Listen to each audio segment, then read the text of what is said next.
honey buns. Today we are going to be making a Moomoo out of headscarves. So what you are going to need for this project is going to be listed in the description box below. But of course you are going to need some measuring tape, scissors, pins, and some headscarves. Now these headscarves are not the small ones, of course. These are 36 by 36, and depending on your height and or weight, it depends on how many you may need. I needed 4, which pans out to be a little bit too long for me, which I cut, but 4 works for me. Even though I got 5, the 5th one is going to be for a bonnet, okay? And then after I unpackaged everything, I took the little scarf hanger and I saved it to the side because, baby, keep your scraps for the other scarves, okay? Now, the first thing you are going to be doing is you are going to fold each scarf in half and cut it down the middle. Now, I have 4 scarves. By the time I'm done cutting each and every scarf down the middle, I should have 8 pieces. But you don't want to cut and move each one to the side. You want to make sure that you cut it down the middle and you fold it over and keep your 2 pieces together.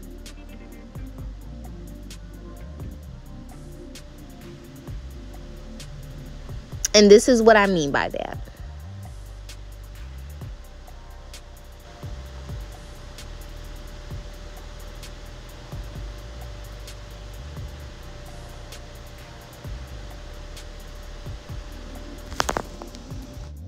Now, after you are done cutting each scarf down the middle, you are going to take your scarves and you're basically going to open them up. So like I said, you're going to have 8 pieces, which means you're going to use 2 scarves in the front and you're going to use 2 scarves in the back.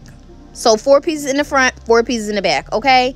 And now we are just going to start with the front and we are just going to start aligning to making sure that everything looks simultaneous, okay? Now, if you have a pattern like mine, you want to make sure that the pattern is all going one way. The difference with this one is Mickey Mouse was going up, down, side to side, even when the pattern wasn't full. So it really did not matter which way that I put them, as long as you can see, this black and red on the right side was together. Now, you see, I'm trying to figure out if I want to cut the black and red and or do I want to leave it. I didn't want to leave it, so what I did was folded this over on my bottom piece and I matched it up with my top piece. And if you're having trouble matching things up, as you can see, the scarf is folded and it still got creases in it. Match it by the crease, okay? As you can see, these creases is lining all the way up. Now, after that, after I decided what I was going to do, I just cut the excess black and red off. Now, if you have a serger, you don't necessarily have to cut it off. You could let your serger do its job and serge it off. But, baby, I didn't want to go through all that, so I just cut it.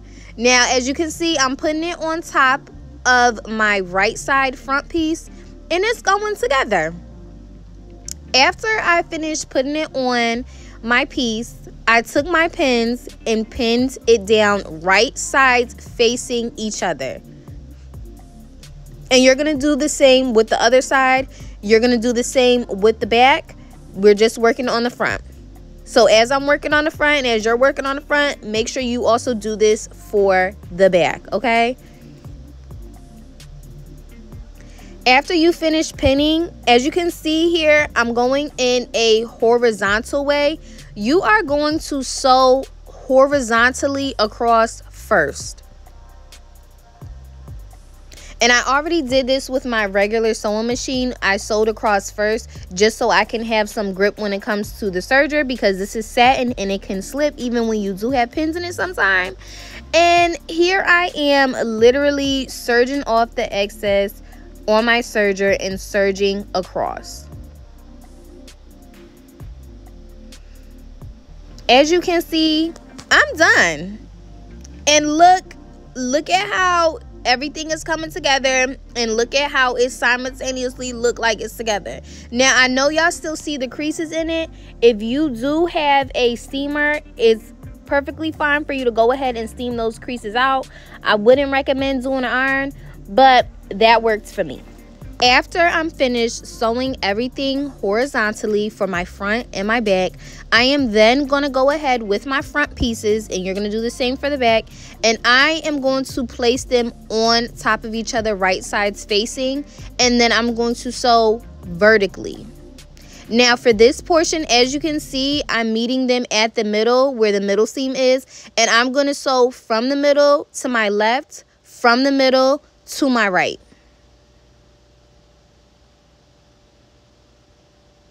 And like I said, the same thing as you're doing for the front, it applies for the back.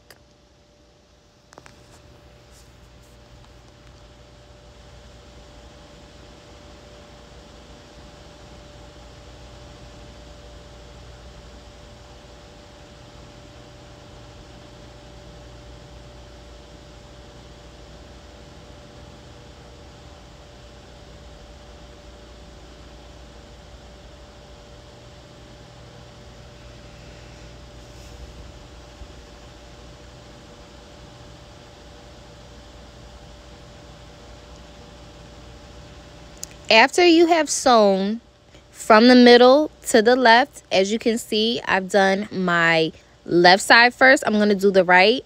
This is what it should look like.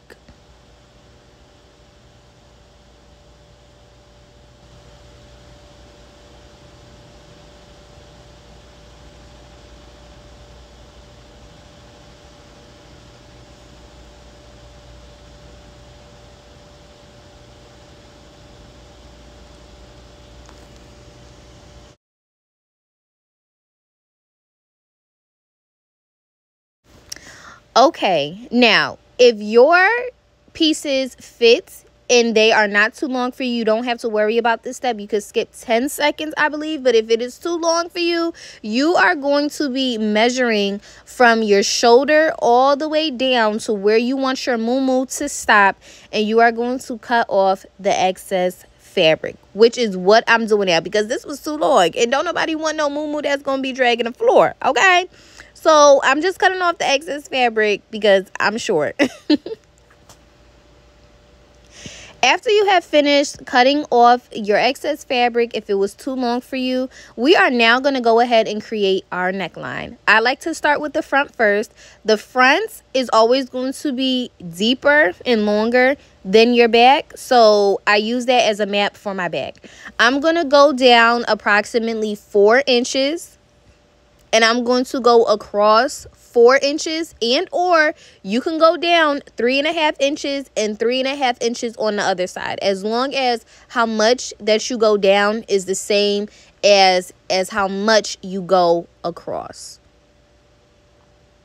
And I don't have any chalk for y'all today, so I'm just going to show you with my scissors how you should cut it, because it will kind of be like a circle. But here I am just pinning my measurements. Now after that, you're going to take your scissors, and the shape that I just formed with my finger, you're literally going to cut it. And or you could look at it as cutting it from one pin to the other, really connecting them, okay?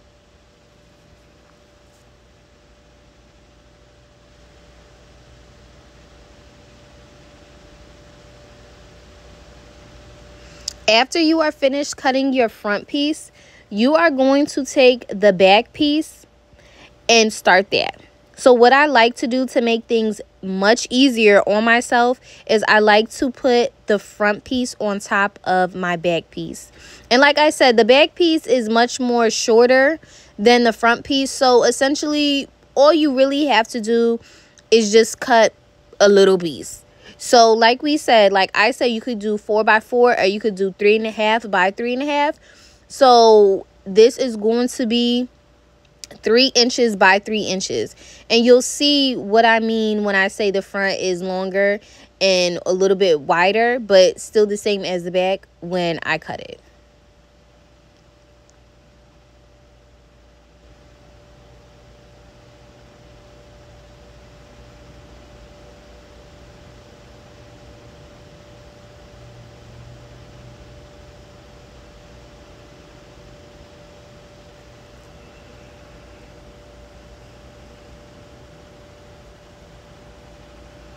So after we have cut our pieces, as you can see here, we're going to open everything up. And the back is going to be at the bottom, of course. And the front is going to be on top. We're going to connect this by sewing each shoulder.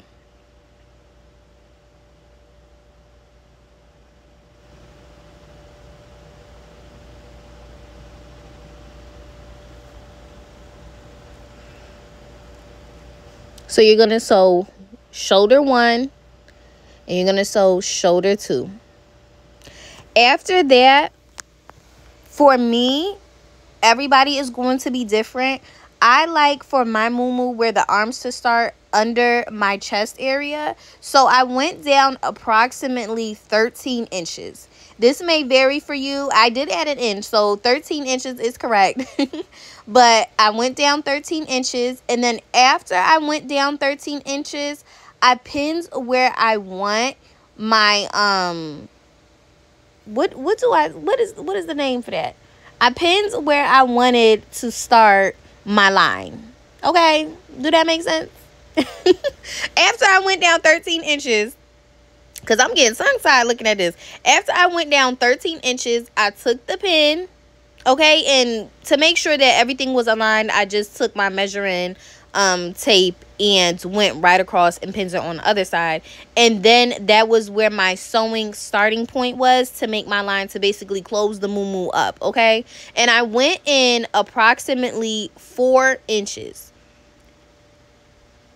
So as you can see here, I'm telling you where to sew it down from. And after you sew it down under that line, baby, this is how it should come out. Ain't she cute? See y'all honey buns next week on Honeybuntv. Mwah.